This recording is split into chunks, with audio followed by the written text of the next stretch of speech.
നമസ്കാരം. ഭാരതത്തിന്റെ പുതിയൊരു അധ്യായത്തിലേക്ക് ഏവർക്കും സ്വാഗതം. പ്രണയാതുരനായ ഗന്ധർവൻ. കഥകളിൽ മാത്രം കേട്ടിട്ടുള്ള ഗന്ധർവ സങ്കല്പം ശരിക്കും ഒരു ഭാവനയാണോ അതോ യാഥാർത്ഥ്യമാണോ? ഈ വിഷയത്തെക്കുറിച്ച് സംസാരിക്കാൻ ഇന്ന് നമ്മളോടൊപ്പം ഉള്ളത് ശ്രീ ഗുരു യോഗി ശിവനാണ്. നമസ്തേ ഗുരുജി. നമസ്തേ ഗുരുജി, ഇന്ന് നമ്മൾ ഡിസ്കസ് ചെയ്യാൻ പോകുന്നത് വളരെ അധികം കൗതുകമുള്ള ഒരു വിഷയമാണ്. കാരണം ഏറ്റവും കൂടുതൽ കഥാകൃത്തുക്കളും സിനിമാക്കാരുടെയൊക്കെ ടോപ്പിക്കായി മാറിയിട്ടുള്ള ഒരാൾ ഗന്ധർവൻ. അപ്പം ഗന്ധർവൻ എന്ന് പറയുമ്പോൾ കുറേ കഥകൾ ഇങ്ങനെ കേൾക്കുന്നുണ്ട് ഗന്ധർവനെ കുറിച്ച്. അതായത് ഗന്ധർവൻ കയറുന്നു, അതുപോലെ ഗന്ധർവ ദോഷം. ശരിക്കും പ്രകൃതിയിൽ അങ്ങനെ ഗന്ധർവൻ എന്ന് പറഞ്ഞൊരു ഊർജ്ജം ഉണ്ടോ, അതോ ഈ വെറുതെ സിനിമാക്കാരൊക്കെ പറയും പോലെ ഒരു ഭാവനയാണോ? ഈ പ്രകൃതി തന്നെ നമ്മുടെ പ്രാണന്റെ ഒരു കൃത്യമാണ്. അതാണ് ഈ പ്രകൃതം എന്ന് പറയുന്നത്. അതൊരു ഭാവനയാണ്. യഥാ പ്രാണ തഥാ മനഃ. നമ്മുടെ ഈ പ്രപഞ്ചം എന്ന് പറയുന്നത് മനോമയമിതം സർവം. എല്ലാം നമ്മുടെ തന്നെ മനസ്സിൻ്റെ ഭാവന സൃഷ്ടിയാണ്. അത് ആധുനികവും പൗരാണികവുമായ ശാസ്ത്രം പറയുന്നത്. ഇതിൽ എണ്ണിയാലൊടുങ്ങാത്ത രൂപങ്ങൾ നമുക്കുണ്ട്. പ്രതിബിംബങ്ങൾ എന്ന് പറഞ്ഞാൽ ആശയങ്ങളെ ഉൾക്കൊള്ളിച്ചിരിക്കുന്ന രൂപങ്ങൾ, ബിംബങ്ങൾ. അത് എത്ര എണ്ണമാണ് നമുക്ക് ഭാരതത്തിലുള്ളത്? പ്രത്യേകിച്ചും ഹിന്ദു ദേവദേവതകൾ എന്ന് പറയുന്നത് എണ്ണിയാലൊടുങ്ങില്ല. അഖണ്ഡം 33 കോടി എന്ന് പറയുന്നത്. അത് തന്നെ ഒരു എണ്ണമറ്റ സംഖ്യയാണ് അവിടെ അവതരിപ്പിക്കാൻ ശ്രമിച്ചത്. അപ്പോൾ ഇതിൽ ഗഗനം, ഗം എന്ന വാക്ക് ഗമനത്തെയാണ് ഉദ്ദേശിക്കുന്നത്. ഗഗനം എന്ന് പറഞ്ഞാൽ ഗമനം, മുന്നോട്ടുള്ള യാത്രയാണ് ഗമിക്കുക, ഇല്ലേ? ആഗമനം എന്ന് പറഞ്ഞാൽ നമ്മൾ ഒരു വരവ് അറിയിക്കുന്നു, അതിഥി ആഗമിക്കുന്നു എന്നൊക്കെ പറയുന്നില്ലേ? അപ്പോൾ ഗമനം ചലനത്തെയാണ് ഗം എന്ന വാക്കുകൊണ്ട് ഉദ്ദേശിക്കുന്നത്, അല്ലെങ്കിൽ ആ ശബ്ദം കൊണ്ട് ഉദ്ദേശിക്കുന്നത്. ഇപ്പോൾ നമ്മുടെ ആദി ഗുരുവിൻ്റെ മന്ത്രം തന്നെ എന്താണ്? ഓം ഗം ഗണപതയേ നമഃ എന്നാണ്. അവിടെ എന്തിനാണ് ആ ഗം എന്ന് കൊടുക്കുന്നത്? ഇതിന് നമ്മുടെ ഭാഷാശാസ്ത്രവുമായി, വേദങ്ങളുമായിട്ടൊക്കെ നല്ല ബന്ധമുണ്ട്. ഉദാഹരണത്തിന് നമ്മുടെ വ്യഞ്ജനാക്ഷരങ്ങൾ എടുക്കുക. ക, ഖ, ഗ, ഖ, ന, ഇല്ലേ?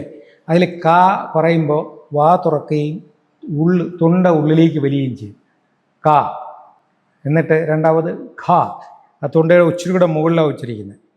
ഗ മധ്യ തൊണ്ടയിൽ വരും. ഖ, ഖ, ഗ, ഖ ശരിക്കും ഇവിടെ മേലെ അണ്ണാക്കിൽ വരും, മോണയിൽ വരും. ങ വെളിയിൽ വരും. അപ്പോൾ തൊണ്ടയിൽ നിന്ന് ഒരു അർച്ചനാരൂപത്തിലാണ് ഈ അക്ഷരങ്ങൾ ഇങ്ങനെ വീണുകൊണ്ടിരിക്കുന്നത്. ക, ഖ, ഗ, ഖ, ങ. വീണ്ടും ച എവിടെ നിന്ന് തുടങ്ങും? ച, ഛ, ജ, ഛ, ഞ. ശ്രദ്ധിച്ചോ? അപ്പോൾ ഇതിൽ ഗ എവിടെയാണ് നിൽക്കുന്നത്? കറക്റ്റ് ആ മധ്യത്താണ് നിൽക്കുന്നത്. ക, ഖ, ഗ. പിന്നെ ഗമനത്തിന് വേണ്ടി ആണ് ഈ കാരങ്ങൾ ഉപയോഗിക്കുന്നത്. അപ്പോൾ ഈ ചലനത്തിനെയും ശബ്ദത്തെയും തരംഗത്തെയും പിന്നെ അതിൻ്റെ ഒരു സൗമ്യതയും കാണിക്കാനാണ് യഥാർത്ഥത്തിൽ ഗ ഉപയോഗിക്കുന്നത്. അതിൻ്റെ പ്രകട രൂപമാണ് ഗന്ധർവൻ. അല്ലാതെ ഈ കഥകളിൽ കാണുന്ന പോലെ, അല്ലെങ്കിൽ നമ്മൾ ഭാവന സൃഷ്ടിയിൽ പറഞ്ഞിരിക്കുന്ന പോലെ സ്ത്രീകളുടെ സ്വപ്നത്തിലും ഭ്രമത്തിലുമൊക്കെ വന്ന് അവരെ ഭ്രമിപ്പിക്കുന്നതല്ല. യഥാർത്ഥത്തിൽ സംഗീതം, ശബ്ദം ഹൃദ്യവും ഘോരവുമാകാം, ഇല്ലേ? അതെ. ശബ്ദം കൊണ്ട് നമുക്ക് ഒരാളിനെ രക്ഷിക്കുകയും ചെയ്യാം, നശിപ്പിക്കുകയും ചെയ്യാം. അതാണ് മന്ത്രവാദം. മന്ത്രം യഥാർത്ഥത്തിൽ സത് മന്ത്രവാദമായി ആ മന്ത്രശക്തിയെ, ശബ്ദ ഊർജത്തെ രക്ഷയ്ക്ക് ഉപയോഗിക്കുമ്പോൾ, സൗമ്യമായി ഉപയോഗിക്കുമ്പോൾ അത് സത് മന്ത്രവാദവും, ശിക്ഷയ്ക്കും നാശത്തിനും ഉപയോഗിക്കുമ്പോൾ അതിനെ ദുർമന്ത്രവാദവും എന്നും പറയും. അപ്പോൾ ഇതുപോലെ ശബ്ദത്തിൻ്റെ സംഗീതാത്മകമായ സൗമ്യമായ ഒരു ആസ്വാദന തലത്തെയാണ് യഥാർത്ഥത്തിൽ ഗന്ധർവൻ എന്ന വാക്കുകൊണ്ട് ഉദ്ദേശിച്ചിരിക്കുന്നത്. അപ്പോൾ അതുകൊണ്ടായിരിക്കും സംഗീതത്തിൻ്റെ ഏറ്റവും കൂടുതൽ പാട്ട്, അതായത് ഇന്ദ്രന്റെ സദസ്സിലെ പാട്ടുകാരാണ് ഗന്ധർവന്മാരെന്നൊക്കെ ഒരു കഥയുണ്ട്. ഇതുകൊണ്ടാണോ അങ്ങനെ പറയുന്നത്? ആണ്. അവർ ഗന്ധർവൻ പാട്ട് പാടുക മാത്രമല്ല ചെയ്യുന്നത്, നൃത്തവും ചെയ്യും. മനസ്സിനെ മുമ്പോട്ട് നയിക്കാൻ സഹായിക്കുന്ന ഒരു സൗമ്യ തലമാണ് യഥാർത്ഥത്തിൽ ഗന്ധർവൻ എന്ന ആ ഒരു സംജ്ഞ കൊണ്ട് അർത്ഥമാക്കുന്നത്. പിന്നെ ഇദ്ദേഹം അല്ലെങ്കിൽ ഇവർ ഇന്ദ്രൻ്റെ സദസ്സിലെ അംഗങ്ങളാണ് എന്ന് പറയും. അത് ഇവർ മാത്രമല്ല, യക്ഷന്മാർ, കിന്നരന്മാർ, പിന്നെ മറ്റ് ദേവന്മാർ, ഇതെല്ലാം സംഗീതത്തെയും സന്തോഷത്തെയും ആനന്ദത്തെയും പിന്നെ പ്രതിനിധീകരിക്കുന്നവരാണ്. കിന്നരന്മാരെന്നൊക്കെ കേട്ടിട്ടില്ലേ? നമുക്ക് യക്ഷഗാനങ്ങളുണ്ട്, കിന്നര നൃത്തമുണ്ട്. അപ്പോൾ ഇതിൽ നാം അറിയേണ്ടത് ഇതൊക്കെ നടക്കുന്ന നമ്മുടെ മനസ്സിലാണ്. എവിടെയാ ഇന്ദ്രലോകം? ഇന്ദ്രലോകം എന്ന് പറയുന്നത് നമ്മുടെ തന്നെ ഇന്ദ്രിയാത്മകമായ മനോമണ്ഡലത്തെയാണ് ഇന്ദ്രലോകം എന്ന് പറയുന്നത്. പഞ്ചഭൂതങ്ങൾ, ഭൂമി, ജലം, അഗ്നി, വായു, ആകാശം, ഇതാണല്ലോ അടിസ്ഥാന തന്മാത്രകൾ. ഈ അടിസ്ഥാന കണങ്ങളുടെ ഗണമാണ് ഗണാനാം പതി ഗണപതി. അപ്പോൾ ഗണപതി ആരാ? നമ്മൾ തന്നെയാണ്. നമ്മുടെ തന്നെ ഊർജ്ജരൂപത്തെയാണ് ഗണത്തിൻ്റെ പതി, ഉള്ളിലുള്ള അല്ലെങ്കിൽ ഈ തന്മാത്രകളുടെ കണങ്ങളുടെ ഏകീകൃത ഭാവത്തെയാണ് ഗണപതി എന്ന് പറഞ്ഞിരിക്കുന്നത്. അതുപോലെ ഇന്ദ്രൻ എന്ന് പറയുന്നത് ഈ ഭൂമി, ജല, അഗ്നി, വായു, ആകാശം എന്ന് പറയുന്നതിൽ ആകാശത്തിൻ്റെ തത്വമേതാ? ശബ്ദം. അപ്പോൾ സൂക്ഷ്മമായ ശബ്ദലോകത്തിൻ്റെ ഇന്ദ്രിയ തലം ആണ് ഇന്ദ്രലോകം. അതിലാണ് ഈ യക്ഷന്മാരും ഗന്ധർവന്മാരും കിന്നരന്മാരും എല്ലാം നൃത്തം ചെയ്യുകയും മറ്റും ചെയ്യുന്നത്. ഇതേ ലോകത്ത് തന്നെയാണ് അസുരന്മാർ യുദ്ധം ചെയ്യുന്നത്. അപ്പം നൃത്തം ചെയ്യുന്നത് ഒരു വിഭാഗം, യുദ്ധം ചെയ്യുന്ന വേറൊരു വിഭാഗം. അപ്പോൾ അത് വൈരുദ്ധ്യങ്ങളുടെ ചേർച്ചയാണ് നമ്മുടെ മനസ്സ്. അതിലുള്ള ഒരു ആസ്വാദന തലത്തെയാണ് ഗന്ധർവന്മാർ എന്ന് ഉദ്ദേശിച്ചിരിക്കുന്നത്. പിന്നെ ആ സങ്കല്പത്തെ സജീവമാക്കി സമൂഹത്തിൽ നിലനിർത്താൻ വേണ്ടി ധാരാളം കഥകളും ഐതിഹ്യങ്ങളും പുരാണങ്ങളും മറ്റു കാര്യങ്ങളൊക്കെ ഉണ്ടായിട്ടുണ്ട്. ഇതിലേതിലെങ്കിലും ഒന്നിൽ നമ്മുടെ മനസ്സ് എത്തുമ്പോൾ, ശ്രദ്ധാതിയിൽ പതിയുമ്പോൾ, സീരിയസ് ആയിട്ടുള്ളവർ ഈ ബാഹ്യമായ ഭ്രമങ്ങളിൽ മാത്രം കിടക്കാതെ ഇതിൻ്റെ അർത്ഥതലം, ആഴങ്ങൾ അന്വേഷിക്കുന്നവർ ഇങ്ങനെ അന്വേഷിക്കുമ്പോൾ ഈ രൂപങ്ങൾ അല്ലെങ്കിൽ പ്രതിബിംബങ്ങൾ നമ്മുടെ തന്നെ ഉള്ളിലെ പ്രതിധ്വനികളായിട്ട് വരും. അതിനെയാണ് ആന്തരിക ദർശനം. അപ്പോൾ കണ്ണടച്ച് അല്ലെന്നുണ്ടെങ്കിൽ ഇന്ദ്രിയങ്ങളെ ഉള്ളിലടക്കി ഇതൊക്കെ കേൾക്കാൻ ശ്രമിക്കുമ്പോൾ ഈ പ്രതിധ്വനികൾ നമുക്ക് ആദ്യം കേൾക്കാൻ തുടങ്ങും. അപ്പോൾ അത് നാമമാവും, പിന്നെ അത് കാണാൻ തുടങ്ങും, അപ്പോൾ അത് രൂപമാകും, ദർശനമാകും. അങ്ങനെ വരുമ്പോൾ ഈ ഊർജ തലങ്ങളെല്ലാം നമ്മുടെ ഉള്ളിൽ നമുക്ക് കേൾക്കാനും കാണാനും, അങ്ങനെയാണ് മൂർത്തിയുടെ ദർശനം കിട്ടിയെന്നൊക്കെ പറയില്ലേ, അത് ഈ പ്രപഞ്ച ഊർജ്ജതലവും നമ്മുടെ വ്യക്തി ഊർജ്ജതലവുമായിട്ട് ഒരു ചേർച്ച ഉണ്ടാകുമ്പോഴാണ് നമുക്ക് ആ ദർശനം കിട്ടുന്നത്. അതായത് ഇപ്പോൾ ഇവിടെ വളരെ നിശബ്ദമാണ് അല്ലേ, എന്നാൽ ഇവിടെ നിങ്ങളൊരു ട്രാൻസിസ്റ്റർ റേഡിയോ ഓൺ ചെയ്തിട്ട് അതൊന്ന് പതുക്കെ ട്യൂൺ ചെയ്താൽ അടുത്ത് ഏറ്റവും ആദ്യം ചിലപ്പോൾ ഇവിടുത്തെ ട്രിവാൻഡ്രം റേഡിയോ സ്റ്റേഷനുമായിട്ട് നിങ്ങൾ കണക്റ്റ് ആവും. അപ്പോൾ അതിന്നൊരു പാട്ട് കേൾക്കും അല്ലെങ്കിൽ കഥ കേൾക്കും. ഈ കഥയെന്ന് പറയുന്നത് ഈ ട്രാൻസിസ്റ്റർ റേഡിയോയ്ക്കകത്ത് കഥയുണ്ടോ? ഇല്ല. അതിനകത്തൊരു ട്യൂണറും ഒരു സ്പീക്കറുമാണ് ഉള്ളത്, ഒരു കണക്ടറും. അപ്പോൾ ആ ട്യൂൺ ചെയ്ത് വരുമ്പോൾ ഇതിലേ കടന്നു പോകുന്ന നിശബ്ദതയെന്ന് നാം ധരിക്കുന്ന ആ കമ്പനവുമായി, തരംഗവുമായി ഇത് കണക്റ്റ് ആവും, ഈക്വൽ ഫ്രീക്വൻസി ആവും. ആ ഫ്രീക്വൻസി വരുമ്പോഴത്തേക്കും ഇതിനകത്തുനിന്ന് തിരുവനന്തപുരം റേഡിയോ സ്റ്റേഷനിൽ നിന്ന് പുറപ്പെടുവിക്കുന്ന ആ ഗാനം അല്ലെങ്കിൽ കഥ നമ്മൾ കേൾക്കും. ഇതുപോലെ നമുക്ക് ചുറ്റും എണ്ണിയാലൊടുങ്ങാത്ത ഊർജ തലങ്ങൾ, ഡിഫറെൻറ്റ് ഫ്രീക്വൻസീസ് ഉണ്ട്. അതിൽ നമ്മുടെ മനസ്സാകുന്ന ട്രാൻസിസ്റ്റർ റേഡിയോ, യോഗ എന്ന് പറഞ്ഞാൽ ട്യൂണിങ്ങാണ്. Tuning of the mind, body, environment. പ്രകൃതിയുമായിട്ട് നമ്മളത് ചേർത്ത് വെക്കുമ്പോൾ, യോഗ എന്ന് വെച്ചാൽ യൂണിയൻ, ആ ചേർന്ന് വരുമ്പോൾ എന്ത് പറ്റും? നമുക്ക് ഈ തരം കോസ്മിക് വൈബ്രേഷൻസുമായിട്ട് ലിങ്ക് ചെയ്യാം, യോഗം സംഭവിക്കും. അങ്ങനെ വരുമ്പോഴാണ് അവിടെ നമുക്ക് ഈ ശബ്ദങ്ങൾ ദർശനമാകും. അപ്പോൾ അവന് ദർശനം കിട്ടി, മൂർത്തി ദർശനം ഉണ്ടായി എന്നൊക്കെ പറയുന്നത് ഇങ്ങനെയാണ്. അത് സാധനാ തലത്തിൽ നിയന്ത്രണ വിധേയമായി വരുമ്പോൾ അത് യോഗാനുഭവവും, അത് അപ്രതീക്ഷിതമായി രോഗാവസ്ഥയിലോ നിയന്ത്രണ അതീതമായോ സംഭവിക്കുമ്പോൾ അതിനെ രോഗ അനുഭവവും എന്ന് നമുക്ക് ലേബൽ ചെയ്യേണ്ടി വരും. അങ്ങനെയാണെങ്കിൽ ഈ ഗന്ധർവ ദോഷം എന്നൊരിത് ഇപ്പം കുറച്ചധികമായിട്ട് കേൾക്കുന്നുണ്ട്. അതായത് ജാതകത്തിൽ ഗന്ധർവദോഷം, നമ്മുടെ ഈ ചൊവ്വാദോഷം എന്നൊക്കെ പറയുമ്പോൾ ഗന്ധർവദോഷം അത് സ്ത്രീകൾക്ക് മാത്രമാണ് പറയുന്നത്, പുരുഷന്മാർക്കില്ല. അപ്പം അതെന്തുകൊണ്ടാണ് അങ്ങനെ ഒരു ഇത് വന്നത്? അങ്ങനെ സ്ത്രീകൾക്ക് മാത്രമായിട്ടൊരു ദോഷമുണ്ടോ? സ്ത്രീകൾക്ക് മാത്രമായിട്ടൊരു ദോഷമൊന്നുമില്ല. അത് കഥകളിലൂടെയും മറ്റ് മാർഗങ്ങളിലൂടെയും സമൂഹത്തിൽ വേര് പിടിച്ച ഒരു ചിന്താ പദ്ധതിയാണത്. അങ്ങനെയാണെങ്കിൽ ഈ ഗന്ധർവദോഷം മറ്റ് സംസ്കാരങ്ങളിൽ എന്താ വരാത്തത്? ഒരുപക്ഷെ അവിടെയും മറ്റ് ഭാഷകളിലോ രൂപത്തിലോ ഭാവത്തിലോ അനുഭവിക്കുന്നുണ്ടാകാം ഈ ഊർജ്ജത്തല.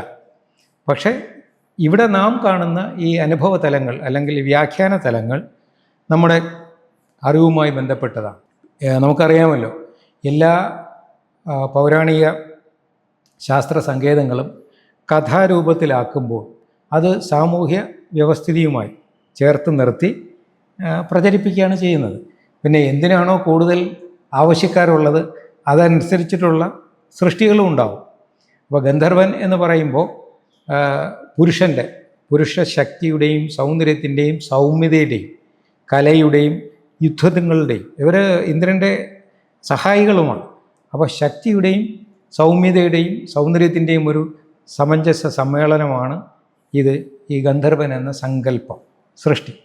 അപ്പോൾ പുരുഷൻ്റെ പൂർണ്ണത ഏറ്റവും കൂടുതൽ ആകർഷിക്കപ്പെടുന്നത് ആരിലാകാം?